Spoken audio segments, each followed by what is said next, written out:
लोकसभा निवडणुकीमध्ये जरांगे फॅक्टर चालणार का? जरांगे यांनी जे आव्हान लोकांना केलेलं आहे त्याला लोक प्रतिसाद देणार का? या सगळ्याकडे महाराष्ट्र नव्हे तर महाराष्ट्रातल्या सर्वपक्षीय नेत्यांचं देखील त्याकडे लक्ष होतं आणि मराठवाड्यातला जो निकाल आलाय त्यावरनं अगदी स्पष्ट होतंय की जरांगे यांचा फॅक्टर मराठवाड्यात नाही तर महाराष्ट्रात चाललेला आपल्याला पाहायला मिळतोय. खरं तर लोकसभा निवडणुकीच्या आधी मनोज जरांगे यांनी सरकारला आवाहन केलेलं होतं की तुम्ही आरक्षण द्या, अन्यथा विधानसभेच्या सर्वची सर्व जागा आम्ही लढू. लोकसभांच्या निकालानंतर मनोज जरांगे यांची नेमकी काय प्रतिक्रिया आहे हे आपण जाणून घेणार आहोत. आपण आहोत अंतरवली सराटी या गावामध्ये. काय निकालावरची तुमची पहिली प्रतिक्रिया आहे? नाही, सगळ्यात महत्त्वाचं म्हणजे माझा फॅक्टर नाही आहे. माझ्या मायबाप गोरगरीब मराठ्यांचा हा खरा फॅक्टर आहे महाराष्ट्रभर चाललेला. मताची किंमत कळणं खूप गरजेचं होतं. माझ्या गोरगरिबाला किंमत येणं लय गरजेचं होतं. सगळ्यात महत्त्वाचं आम्हाला हे स्वाभिमान आहे की मताची किंमतच नव्हती. ज्या गोरगरीब मराठ्यांनी त्यांना मोठं केलं आणि त्याच गोरगरिबाची किंमत नव्हती, त्यांच्या मताची किंमत आली आणि त्यांना भ्यायला लागली. मराठ्यांचा डर निर्माण झाला, हे माझ्यासाठी खूप महत्त्वाचं आहे आणि आरक्षण देऊनही त्यांना किंमत आणणार आहे. आता पुढचा विषय कोण निवडून आलं आणि कोण पडलं त्यात कुठं आम्हाला आनंद आहे नाहीच आहे. मी त्याच वेळेस बोलून दाखवलं होतं की राजकारण माझा मार्ग नाही, माझ्या समाजाचा सुद्धा नाही आहे, मार्गच नाही. त्यामुळं काय निवडून आले का पडले का त्या गुलालात आम्हाला नाही आनंद अजिबात. आमच्या आरक्षणाच्या गुलालात आम्हाला आनंद आहे. काल एक उमेदवार तुम्हाला भेटायला आले, बजरंग सोनवणे, त्यांनी तुमचे आभार देखील मानले, सगळेच त्यांचा सत्कार केला. सगळेच फोन आले तर सगळेच भेटायला येते. लिहांतरवाली इथं नाही म्हणता येत नाही मला कोणालाच. सगळ्याच पक्षाचे आले होते, मागही आलेत. इथं कसं मला काय नाही म्हणता येत. आल्याच्या नंतर शुभेच्छा देणं कर्तव्य त्या दिल्या. तुमच्यामुळे भाजपाचा पराभव झाला असं म्हटलं जातं. मी कुठं म्हणलो पराभव करा भाजपचा? मी कोण म्हणलो महाविकास आघाडीला निवडून आणा, महायुतीला निवडून आणा? मी कोणाला पाडा म्हणलो नाही. मी असं जाहीर नाव नाही घेतलं की याला पाडा. मी जर तसं म्हणलो असतो ना त्याला ते नेताळात कोण नसतं राहिलं. इतकं भयानक झालं असतं त्याचं. मी म्हणलोच नाही. माझ्या गोरगरीब मराठ्यांच्या खांद्यावरती जबाबदारी होती. फक्त एक होतं की मताची किंमत कळणं खूप गरजेचं होतं माझ्या समाजाच्या. ती मात्र झाली. आणि लोकांचा एक शब्द होता पाठीमागं 2-4-5-7 वर्षापूर्वी, सभा होत्यात पण त्याचं मतात रूपांतर होत नाही. म्हणलं मग आपलंही बघू मराठ्याचं रूपांतर होतंय का. झालं, मतात रूपांतर मराठ्यांचं झालं. गोरगरिबांनी मालक म्हणून काम हातात घेतलं. तुमच्या मते तुम्ही जे म्हणताय की समाजाचा हा एकजुटीचा विजय आहे असं म्हणताय, किती मतदारसंघामध्ये हा विजय झाला असं तुमचा दावा आहे महाराष्ट्रातल्या? नाही, मी विजय कुठं म्हणलो? समाजाचा. हा ना, विजय कुठं म्हणलो? समाजाच्या मताला किंमत आली. किती मतदारसंघामध्ये मताला किंमत? अरे महाराष्ट्रात त्यांनाच माहिती त्यांची काय फजित झाली ती. पुऱ्या महाराष्ट्रातच पुऱ्या मराठा समाजाने तसं पाहिलं तर पुऱ्या देशातलाच मराठा जागा झाला होता. कर्नाटकचा जागा झाला होता, हरियाणाचा जागा झाला होता, मध्य प्रदेशचा झाला होता, उत्तर प्रदेश मधला झाला होता, गुजरात मधला मराठा ही जागा झाला होता, बिहारचा, गोव्याचा सगळा मराठा जागा झाला होता. हिमाचल प्रदेश मध्ये सुद्धा 15-16 हजार मराठी ते सुद्धा जागे झाले होते. म्हणजे आणि त्याच्यात मी हेही सांगितलं होतं की मोठ्या जाती बहुतेक यांना संपवायचा अंदाजा दिसतोय. म्हणजे मराठा असेल, मुस्लिम असेल, यादव असेल, राजपूत असेल, पटेल असेल, हरियाणामधला असेल, यादव असेल, यांना संपवायचा डाव दिसतोय. छोट्या छोट्या जाती धरून मोठ्या जाती संपवायच्या. त्यामुळं सगळेच जागे झालेले होते. मी काय वाईट सांगतो? मी पाडा नाही म्हणलो कोणाला. आणि मराठ्यांच्या फक्त मताची किंमत होणं गरजेचं होतं. त्यांना गरज नव्हती बघा. ते काय म्हणायचे मराठ्याची नाही गरज, आम्हाला त्यांची गरज आहे. ह्यावेळेस त्यांच्या लक्षात आलं मराठीचीच गरज आहे. हा, त्यांची गरज आहे का नाही ती त्यांचा प्रश्न आहे, पण मराठ्यांची गरज आहे. माझ्या गोरगरिबाला किंमत नव्हती बघा, ती आली. मताला भ्यायला लागले, बस एवढंच करायचं होतं. बरं, दुसरं असं आहे की पंकजा आणि तुमचं थोडंसं शाब्दिक वादही या ठिकाणी आरोप प्रत्यारोप झाले. रावसाहेब दानवे आणि तुमचेही तुम्ही व्यासपीठावरनं अनेक ठिकाणी त्यांचं नाव न घेता त्यांच्यावरती आरोप केलेले होते. या सगळ्यांचा फटका या दोनही उमेदवाराला बसला? नाही, मी तसं म्हणणारच नाही ना. मी राजकारणातच नाही. मी कोणाला पाडा म्हणलोच नाही. माझा समाजही राजकारणात नाही. आम्ही कोणाला पाडा नाही म्हणलो. आम्ही काय सांगितलं फक्त कोणाला पाडा, कोणाला निवडून आणा, पण ह्या वेळेस असं पाडा की मराठ्यांची भीती वाटली पाहिजे मताची. समाजाने ठरवलं, त्यांच्या खांद्यावर जबाबदारी होती. मी मुलगा म्हणून फक्त इमानदारीने काम करतो. मी काय केलं? मी कोणाला पाडा म्हणलो? तुम्ही जे नाव घेतलं त्यांना कधी पाडा म्हणलो मी कोणालाच पाडा म्हणलो नाही. फोन दाखवा मी केलेला एखाद्याला. कानात सांगितलेला सुद्धा माणूस उभा करा, कानात सांगितलं होतं. त्यांनाच नाही महाराष्ट्रात कुठंच. मी फक्त त्यांना स्पष्ट एकदा सांगितलं होतं की तुम्ही माझ्या विरोधात बोलू नका आणि माझ्या नादी लागू नका. मी आपल्या मीडियाच्या माध्यमातून त्यांना सांगितलेलं होतं. त्यांनी मला हिनवलं होतं उपोषणात आणि काही शब्द वापरले होते. त्यावेळेस मी त्यांना संदेश दिला होता की मी विरोधक मानत नाही तुम्हाला, दोघा बहीण भावाला. तुम्ही माझ्या नादाला लागू नका. मी तुम्हाला विरोधक मानलेलं नाही, माझ्या समाजाने सुद्धा नाही. त्याच्यानंतर सुद्धा तीनदा बोलले. मग मी फक्त उत्तरं दिलीत. मी उत्तर दिलेत, पाडा नाही म्हणलो. पाडा म्हणलेला दाखवा. आता लोकसभा झाली आहे, तुम्ही विधानसभेत उभा राहणार असं म्हटलेलं आहे. लोकसभेच्या निकालानंतर महाराष्ट्रातलं काय चित्र असेल आणि तुमची आताची भूमिका नेमकी काय? सगळ्या स्वराची अंमलबजावणी करणं त्यांचं कर्तव्य आहे. त्यांनी अधिसूचना काढलेली 5 महिने झालेत. इतका वेळ कुणीच देत नाही. आंदोलन 10 महिन्यापेक्षा जास्त झाले सुरू आहे. इतकं देशात आंदोलन कोणाचं चाललेलं नाहीये आणि शांततेत सुरू आहे. ते दिलं नाही. मराठा आणि कुणबी एकाचे कायदा पारित करण्यासाठी आधार लागतो असं त्यांनी सांगितलेलं आहे. 57 लाख नोंदी मिळाल्यात, मग आधार आता काय पाहिजे? केसेस मागं घेऊ हे सांगितलेलं आहे. हैदराबादचं गॅजेट लागू करू, ज्या काय गोष्टी ठरलेल्या आहेत त्या द्याव्यात. आम्हाला राजकारणात जायचं नाही. निवडणूक झाल्यावर बोलतोय मी हे शब्द, आणि एबीपी माझाला मी जबाबदारीनं बोलतोय. राजकारण माझा मार्ग नाहीये, मला राजकारणात जायचं नाही. माझ्या समाजाचा बी राजकारण मार्ग नाही, माझ्या समाजाला सुद्धा राजकारणात नाही जायचं. तुम्ही जे ठरलंय ते मी विनंती करून आज मुख्यमंत्री शिंदे साहेबाला सांगतो आणि गृहमंत्री फडणवीस साहेबाला सुद्धा सांगतो. आम्ही तुम्हाला कधी शत्रू मानलेला नाही, विरोधक मानलेला नाही. तुम्ही वाटा गेल्याशिवाय मी बोललेलो नाही. आमचं आम्हाला ठरल्याप्रमाणे द्या. माझ्या समाजाला आरक्षणाची गरज आहे. माझ्या समाजावर जे अन्याय झालं ते आम्हाला दूर करायचं आहे. राजकारण माझा मार्ग नाही. तुम्ही शहाणे व्हा. आणखीन तरी तुम्ही मला आंदोलनात हलक्यात घेतलं, तुम्ही राजकारणात हलक्यात घेऊ नका. आणि तुम्ही काड्या करायच्या पहिल्या बंद करा. मग हे लोक फोडायची, पत्रकार परिषदा घ्यायला लावायच्या, त्यांना मुंबईत सांभाळायचं, हे कुठाने जे करायचे ना हे बंद करा. तुम्हाला नाही यश येणार. मी खरं सांगतो, तुम्ही किती फोडले तरी यश नाही येणार. तुम्ही मला बदनामी करायचा प्रयत्न केला, तुम्ही आणखी 4-5 दिवसात पुन्हा चाळे सुरू केले. फक्त तुम्ही काड्या करायचं बंद करा. गोडी गुलाबीनं तुम्ही आंदोलन हाताळा, आमचा मार्ग काढा. हेच मराठी तुम्हाला डोक्यात घेऊन नसते. मग तुम्ही काड्या करू नका. तुम्ही जर काड्या करायला लागले ना, मी असा खोटा ठोकीन की तुम्ही ट्रॅक्टरने स्वला लावून वाढ तरी निघायचं नाही तुम्हाला. माझ्या नादी लागू नका. तुम्हाला आणखीन बी सांगतो, तुम्ही गोडी गुलाबीनं तुमचं काम करा. जर तुम्ही हे नाही दिलं, मग मात्र मी 288 उमेदवार महाराष्ट्रात सगळ्या जाती धर्माचे उभा करणार. कार्यक्रमच लावणार, तुमचा सोडणारच नाही. मी गोरगरिबांना देणारं बनवणार. मग त्याच्यात सॉरी मराठा असेल, गोरगरीब, दलित असेल, मुस्लिम असेल, बाराबोलीतेदार असेल, त्यात धनगर असेल, लिंगायत समाज असेल, राजपूत असेल, आम्ही सगळ्याला सोबत घेऊन त्यांना देणारं बनवणार. म्हणजे बनवणार, गोरगरिबाला देणारं बनवणार, मागणारं बस झाला. सरकारला काय अल्टिमेटम देत आहे? मी 8 जूनला आमरण उपोषणाला बसतोय. तुम्ही तातडीनं, तात्काळ, आणि ते पण लगेच, तुमचा तात्काळ, ताबडतोब हे शब्द विचार 4-5 महिने चालत आहेत. तुम्ही तात्काळ निर्णय घ्या आणि हे देऊन टाका. आम्हाला गरज नाही. मी जाहीरपणानं पुन्हा एकदा सांगतो मुख्यमंत्री शिंदे साहेबाला आणि फडणवीस साहेबाला की तुम्ही आमचा हक्क आम्हाला देऊन टाका. हे मराठी तुम्हाला डोक्यावर घेऊन नसतात, मग आमचा नाविलाज. मी ऐकणार नाही. मी भेट नाही. तुम्ही जेलात टाकलं तरी भेट नाही, तुम्ही गोळ्या घातल्या तरी भेट नाही. तुम्ही काय काय करून काढायला लागलात हे आम्हाला कळतंय. तुम्हाला जितकं कळतंय तितकं आम्हालाही कळतंय. नाही असं नाहीये. पण तुम्ही उगाच आणखीन तरी आता शहाणे असाल तर मी बी माझ्या माध्यमातून सांगतो, मराठ्यांची नाराजी तुम्ही अंगावर घेऊ नका. सगळ्या जाती जाग्या झालेल्या आहेत. तुम्ही काय करताय हे सगळं करताय. जातीवाद तुम्हीच आणलेला आहे पुढं. हो, ओबीसी मराठा जातीवाद तुम्हीच आणला. काही परिणाम नाही होऊन दिला पठ्ठ्याने. खरं सांगतो, नाही होऊ दिला. गावखेड्यातले ओबीसी बांधव आम्ही एकत्र आहे सगळे.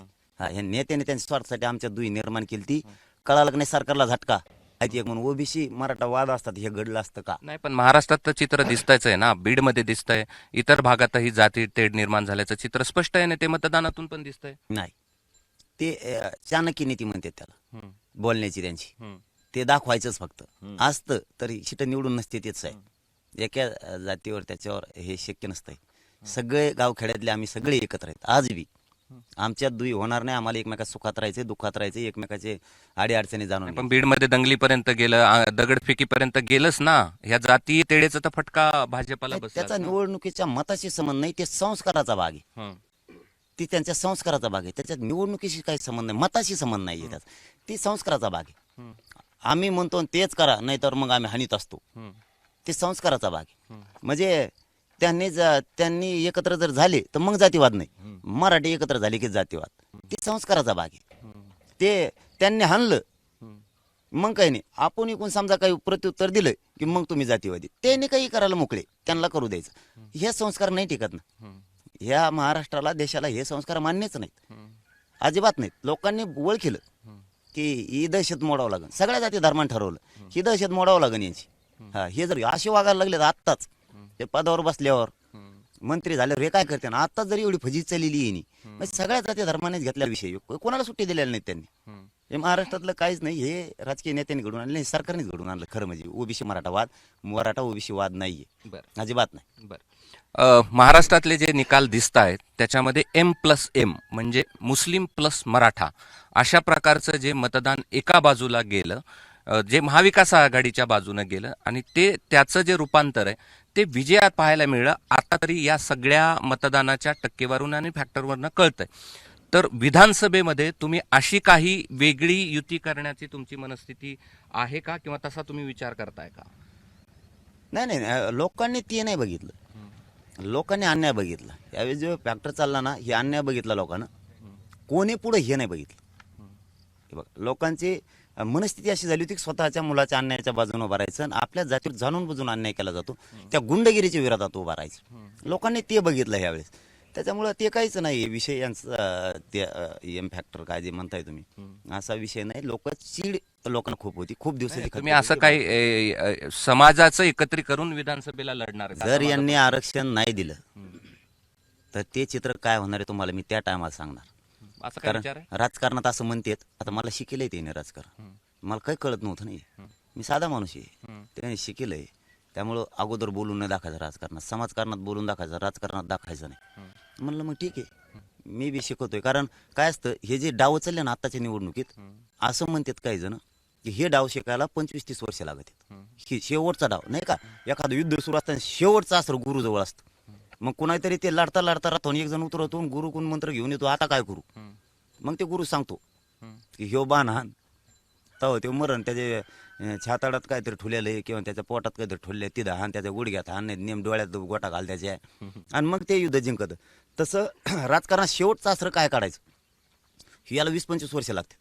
आम्ही आणखीन राजकारण गेलो नाही तरच शिकलो आम्ही. पहिल्या झटक्यातच आम्हाला कळतं राजकारणातलं विजयाचं शेवटचं अस्त्र काय, यांनी काय काय वापरलेत.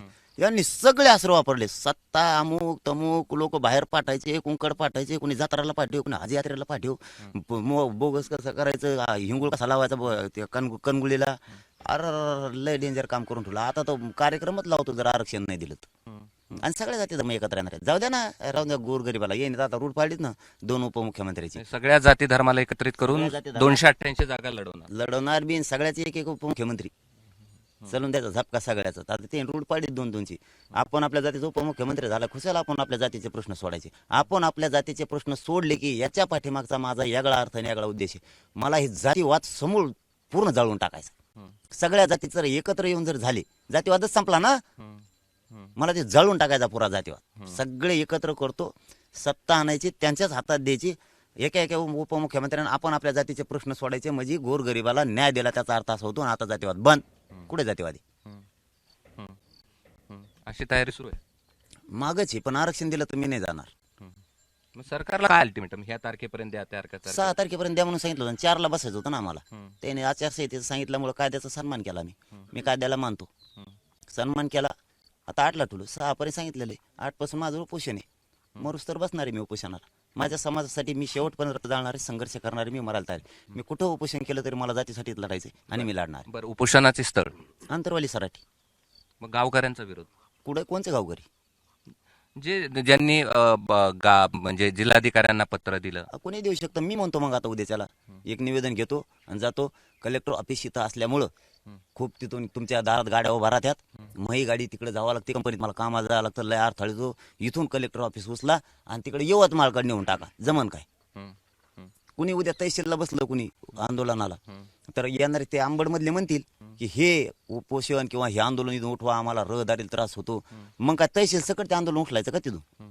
ते ग्रामस्थाचं आंदोलन आहे, ते एका जातीचं आहे, ते त्यांच्या हक्कासाठीच आंदोलन आहे, त्यांना अधिकार आहे. आता मी त्या दिवशी सांगितलं ADM साहेबाला, आमचे DYSP साहेब आले होते, त्यांना इकडच्या बाजूला दलित बांधव राहते अंतरवालीत, ते जर त्यांच्या हक्कासाठी तिकडे बसले तर मग इकडून मराठ्यांना अर्ज लिहायचा का? की त्यांनी अजिबात आंदोलन करायचं नाही, म्हणजे त्यांच्या हक्कापासून आम्हाला अधिकार आहे का उठवायचा. इकडच्या बाजूला आमच्या धनगर बांधव राहतात, ते जर तिकडे बसले त्यांच्या काही मागणीसाठी, तर मग इकडून मराठ्यांनी लिहायचं का हे आंदोलन उठवा, ते तर ठेवू नका, मग त्यांना हक्क नाही का. ज्याच्या त्याच्या ऐपतीप्रमाणे आंदोलन करत असतो. माझी ऐपत नाहीये मुंबईपर्यंत जाऊन करण्याची, कलेक्टर ऑफिस पुढे करायची. आंतरवली सराटीतच आंदोलन होणार. अरे होणार म्हणजे मी हे बघा, मला गावाला त्रास द्यायचा नाही, मला मराठ्याला त्रास व्हावा नाही, मी ह्या भावनेचा माणूस आहे. मी त्याच्यामुळे मी म्हणलो होतो मला कुठे तरी करायचंच आहे.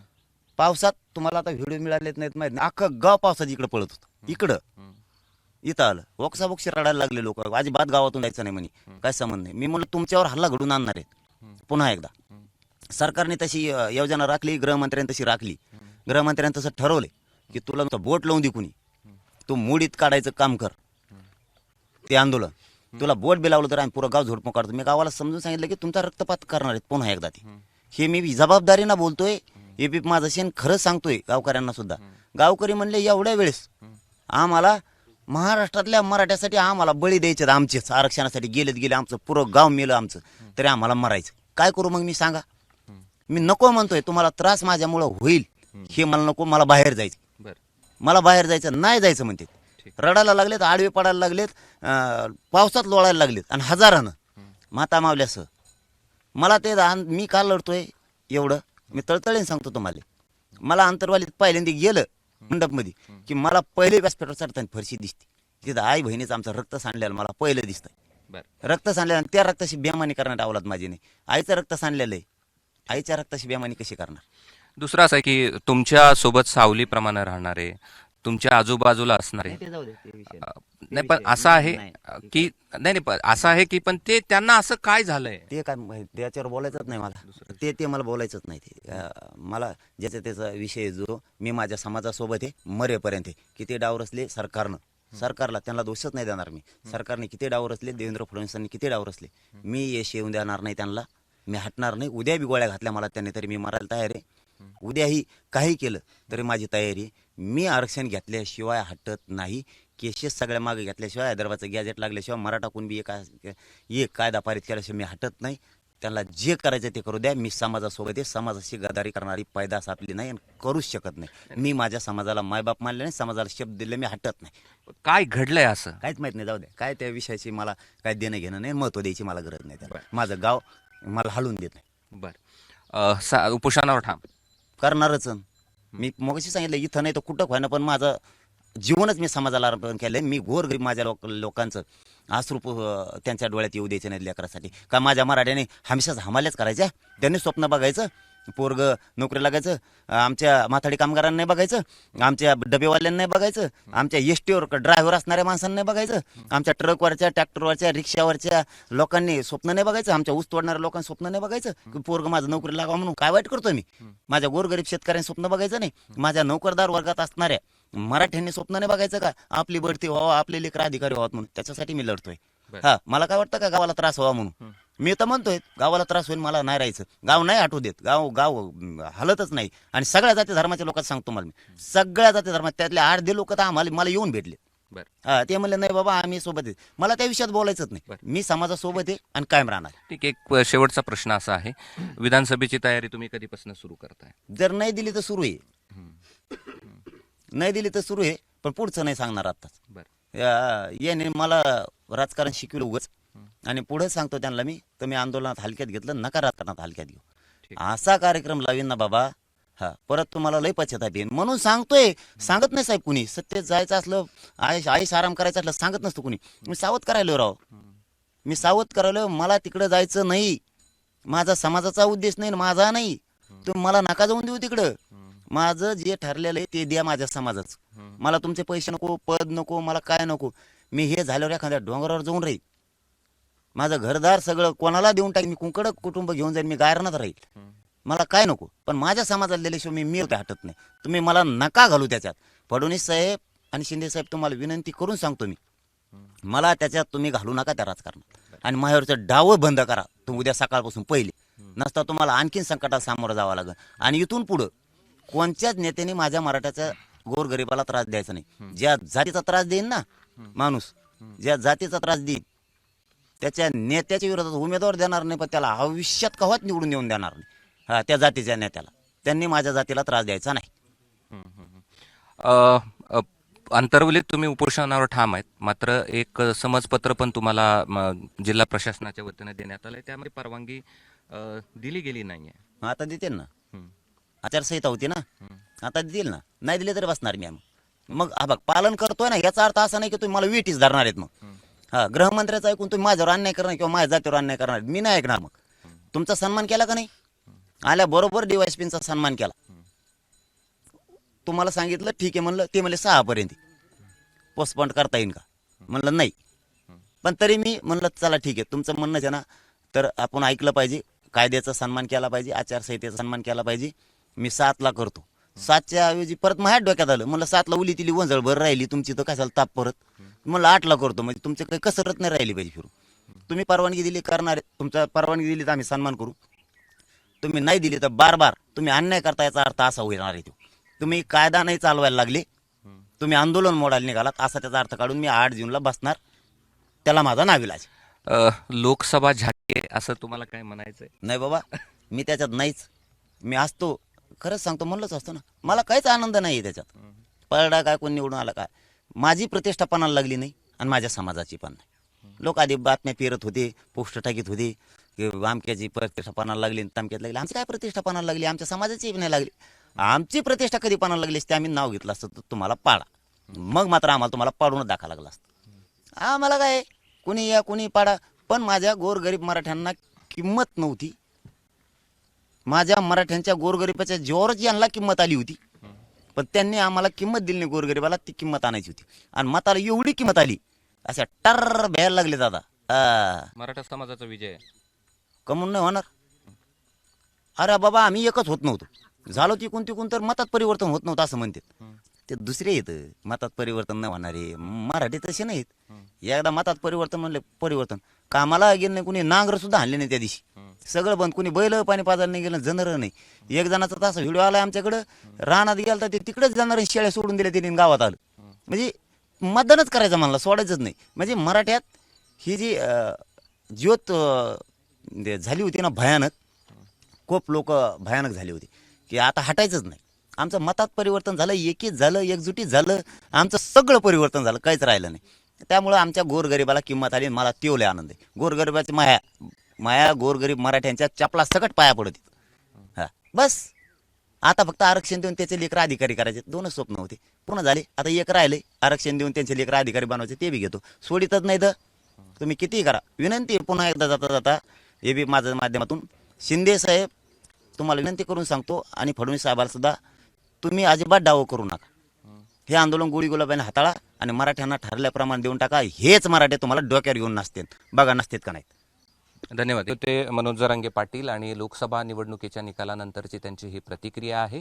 आणि लोकसभा निवडणुकीमध्ये त्यांनी जो शब्द म्हटलं होतं की आपल्याला विरोध जे करतायत किंवा आरक्षणाला विरोध जे करतायत त्यांना तुम्ही पाडा, आणि त्यामध्ये साहजिकच यश मिळालंय असं दिसतं आहे. आणि हे यश आपलं नसून हे मराठा समाजाचं यश आहे. आणि ते अंतर्वली सराटी या गावातच 8 तारखेपासून उपोषणाला बसण्यावरती देखील ठाम आहेत. त्याआधी सरकारनं आरक्षणाची त्यांची भूमिका आहे किंवा त्यांची जी मागणी आहे ती मान्य करा, आम्ही तुम्हाला डोक्यावर घेऊन नाचू असं देखील म्हटलं. आता राज्याभिषेक सोहळ्याला रायगडावर चाललोय. कॅमेरामन धनंजय दारुंटेसह मी कृष्णा केंडे, ABP माझा, अंतर्वली सराटी, जालना. ABP माझा, उघडा डोळे बघा नीट.